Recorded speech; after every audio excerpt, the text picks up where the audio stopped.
Damai sejahtera Allah yang melampaui segala akal, kiranya memelihara hati dan pikiranmu di dalam Kristus Yesus Tuhan kita. Amin. Saudara-saudaraku, jemaat yang dikasihi Tuhan kita Yesus Kristus, marilah kita mendengarkan firman Tuhan pada pagi hari Minggu ini yang tertulis dalam kitab Injil Yohanes pasal yang ke-13 dimulai dari ayat 31 sampai dengan ayat yang ke-35 saya akan bacakan. Sesudah Yudas pergi, berkatalah Yesus, "Sekarang Anak Manusia dipermuliakan dan Allah dipermuliakan di dalam Dia. Jikalau Allah dipermuliakan di dalam Dia, Allah akan dipermuliakan Dia juga di dalam dirinya dan akan mempermuliakan Dia dengan segera. Hai anak-anakku, hanya seketika saja lagi Aku ada bersama kamu. Kamu akan mencari Aku, dan seperti yang telah Kukatakan kepada orang-orang Yahudi, ke tempat Aku pergi, tidak mungkin kamu datang. Demikian pula Aku mengatakannya sekarang juga kepada kamu. Aku memberikan perintah baru kepada kamu, yaitu supaya kamu saling mengasihi sama seperti Aku telah mengasihi kamu. Demikian pula kamu harus saling mengasihi. Dengan demikian, semua orang akan tahu bahwa kamu adalah murid-muridku, yaitu jikalau kamu saling mengasihi." Demikian firman Tuhan. Saudara-saudaraku jemaat yang dikasihi Tuhan kita Yesus Kristus, ada seorang artis yang terkenal yang bernama Michael Jackson. Setiap dia mau naik ke panggung untuk bernyanyi, dia melambaikan tangannya sambil berkata kepada semua penonton, "I love you. Aku mengasihi engkau." Dalam bahasa Batak dikatakan, "Holomdo rohaku Tuhan." Namun saudara-saudara, kasih yang diucapkan, kata I love you yang dikatakan oleh seorang artis yang terkenal tersebut hanyalah kasih sebatas kata-kata, dan hanya juga kasih sebatas ucapan. Mengapa hanya sebatas kata-kata? Mengapa hanya kasih sebatas ucapan? Sebab ternyata bersalaman saja tidak boleh. Bahkan mendekatkan diri kepada Dia tidak boleh.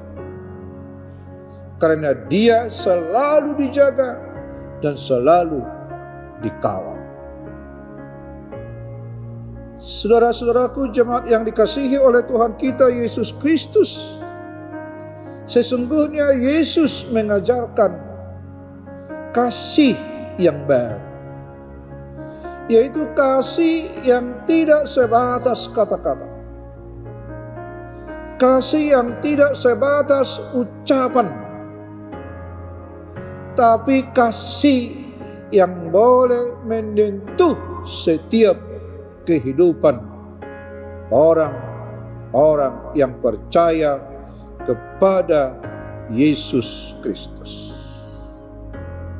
Sebab dengan hanya kasih yang sebatas kata-kata, kasih yang hanya sebatas ucapan, banyak di antara manusia yang kecewa.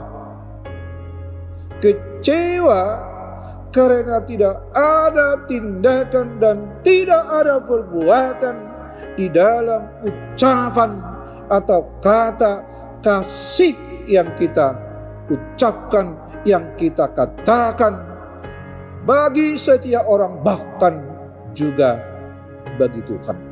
Padahal menurut firman Tuhan, pengajaran Yesus kepada murid-muridnya, bahwa kata kasih sesungguhnya adalah sesuatu yang baru. Bukan seperti kasih yang dikatakan, yang diucapkan oleh seorang penyanyi yang terkenal yang tadi, tanpa perbuatan dan tanpa ada pengaruhnya kepada setiap orang yang mendengarkan kata kasih yang dia ucapkan. Menurut seorang yang bernama Dietrich Bonhoeffer, dia mengatakan begini: apakah yang membuat orang Kristen berbeda dari orang lain? Dan apakah yang membuat agama Kristen berbeda dengan agama yang lain? Dia menjawab dan berkata, perbedaannya adalah gaya hidupnya. Sebab gaya hidup yang hidup di dalam kasih Kristus, yang hidup menurut ajaran Kristus, maka gaya hidupnya adalah gaya hidup kasih. Itu sebabnya saudara-saudara, Yesus mengajarkan kepada murid-muridnya, hendaklah engkau saling mengasihi sama seperti aku mengasihi kamu. Yesus mengajarkan kasih kepada murid-muridnya dengan membasuh kaki para murid-muridnya, yang artinya saudara-saudara, bahwa mengasihi itu harus berbuat. Mengasihi itu harus berkorban. Mengasihi itu berkorban di dalam segala perbuatan, segala perasaan, segala pikiran, segala yang ada pada kita. Sama seperti yang diperbuat oleh Yesus kepada murid-muridnya. Bagaimana seorang guru membasuh kaki murid-muridnya. Dia berkorban sama seperti Yesus yang datang ke dunia. Dia berkorban untuk kita karena mengasihi kita, orang yang berdosa. Saudara-saudaraku jemaat yang dikasihi Tuhan kita Yesus Kristus, banyak di antara orang Kristen bahwa kita dikenal sebagai orang Kristen Ada dari beberapa hal. Ada dari KTP. Itulah identitas kita. Orang lain mengenal kita, suku yang lain mengenal kita hanya dari identitas kita daripada KTP. Ada juga orang yang mengenal kita hanya dari makanan. Oh, ini orang Kristen karena dia makan ini, makan ini. Tetapi Yesus mengajarkan kepada kita boleh dikenal setiap orang hanya dari satu hal, sama seperti yang diajarkan oleh Yesus kepada murid-muridnya, itu mengasihi. Dengan mengasihi sesama kita, mengasihi orang lain, mengasihi musuh kita, maka orang lain boleh berkata, oh, mereka adalah pengikut Kristus. Saudara-saudaraku yang dikasihi Tuhan kita Yesus Kristus, marilah kita seperti yang diharapkan oleh Tuhan Yesus Kristus. Apakah sesungguhnya arti daripada mengasihi itu? Di dalam ajaran daripada Tuhan Yesus kepada murid-muridnya, bahwa mengasihi itu sama artinya menerima orang lain apa adanya. Tidak akan memaksakan orang lain harus seperti kita. Tapi mengasihi itu kita boleh dan mampu menerima orang lain apa adanya. Mengasihi itu kita mampu membantu dan melayani orang lain tanpa memandang siapa dia, suku apa dia, agama apa dia. Sebab Yesus mengasihi orang yang mengasihi dia, bahkan yang memusuhi dia. Itulah kasih yang baru yang diajarkan oleh Yesus. Bukan seperti di dalam kitab Perjanjian Lama, mata ganti mata dan gigi ganti gigi. Kalau orang lain berbuat yang jahat, maka kita akan membalas dengan kejahatan. Kalau orang lain dendam kepada kita, memusuhi kita, maka kita juga memusuhi kita. Tetapi Yesus mengajarkan, kalau ada yang menampar pipimu kiri, berikan lagi pipi kanan. Ada yang melempar kamu dengan batu, maka balaslah dengan pisau. Itulah arti daripada kasih. Selalu memberi yang terbaik bagi setiap orang yang mengasihi kita, bahkan bagi orang yang memusuhi kita. Itulah menurut ajaran Rasul Paulus, bagaimana dalamnya arti daripada pengertian kasih itu. Di dalam 1 Korintus 13 ayat 4 sampai 6, di sana dikatakan kasih itu sabar. Kasih itu murah hati. Dia tidak cemburu. Ia tidak memegahkan diri. Tidak sopan. Tidak sombong. Tidak pemarah. Tidak pendendam. Berlaku adil dan mau memberi hidupnya bagi orang yang lain. Saudara-saudaraku jemaat yang dikasihi Tuhan Yesus Kristus, di tengah-tengah perjalanan hidup kita di dunia ini, kita sering diperhadapkan dengan orang-orang yang kita harapkan mengasihi kita, bahkan saudara kita seiman, atau bahkan saudara kita sedarah,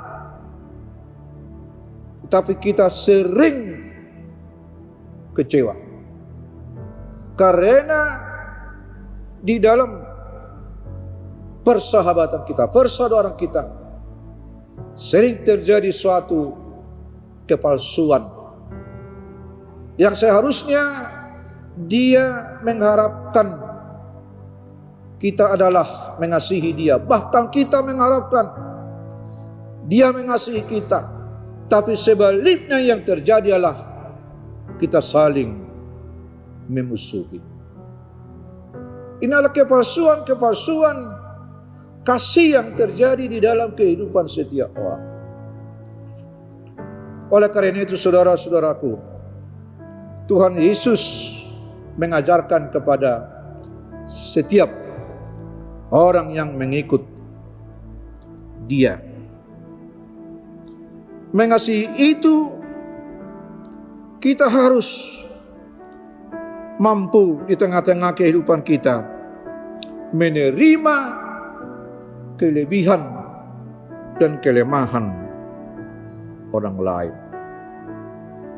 Harus kita buktikan sebagai pengikut Kristus, pertanda kita sebagai pengikut Kristus, maka gaya hidupmu, gaya hidup kita harus menjadi pengasih. Mengasihi orang yang mengasihi kita, mengasihi orang bahkan yang memusuhi kita.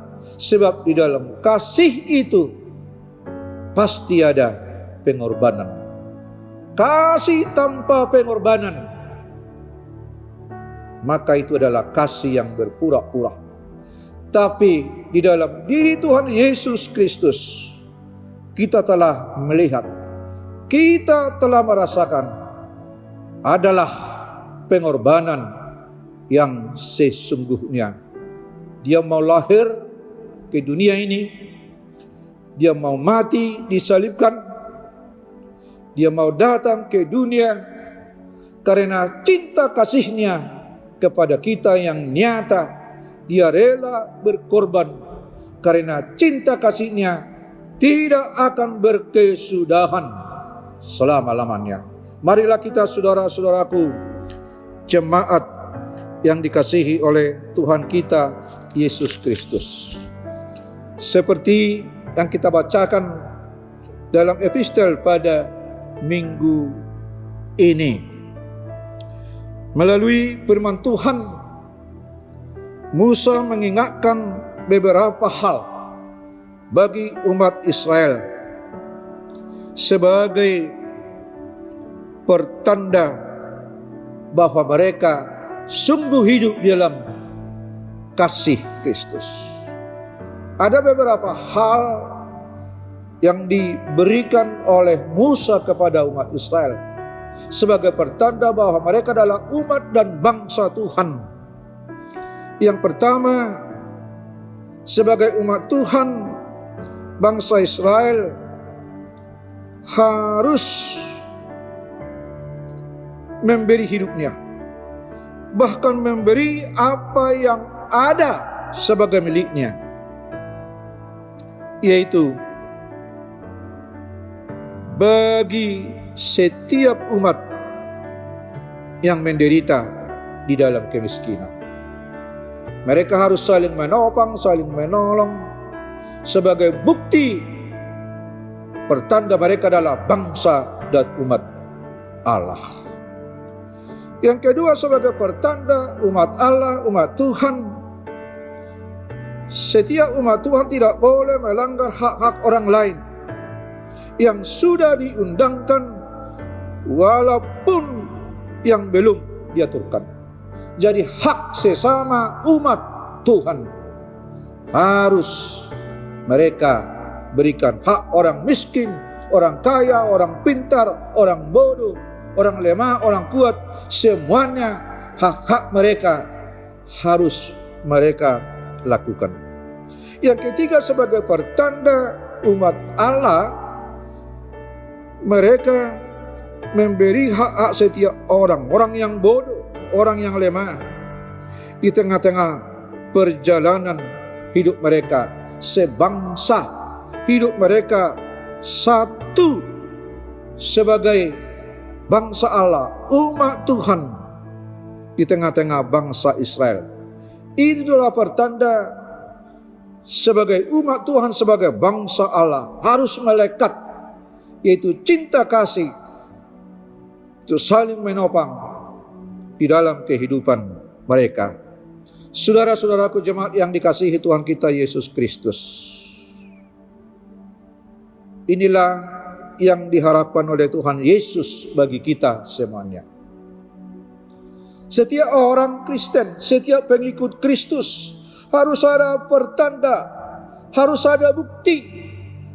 Bukan hanya kata-kata, bukan hanya ucapan aku mengasihi engkau, tapi harus ada bukti, yaitu berbuat dan mau berkorban, mau saling menolong seperti Yesus sudah menolong kita, seperti Yesus sudah memberi hidupnya bagi kita. Demikian kita kepada setiap orang. Amin. Terima kasih Tuhan, kami telah mendengarkan firman-Mu. Biarlah firman-Mu itu menjadi kekuatan bagi kami jemaat-Mu. Kami saling mengasihi, saling menolong, seperti Yesus yang menopang hidup kami, menolong kami. Biarlah pertanda sebagai pengikut Kristus, kami boleh saling mengasihi, kami boleh saling menopang dalam kehidupan ini. Siapapun, baik orang yang mengasihi kami, memusuhi kami, kami boleh menunjukkan satu sikap pertanda pengikut Kristus, yaitu mengasihi dan memaafkan terhadap semua orang. Terima kasih Tuhan, biarlah hidup kami hidup yang mengampuni saat ini dan mengasihi sekarang dan selama-lamanya. Amin.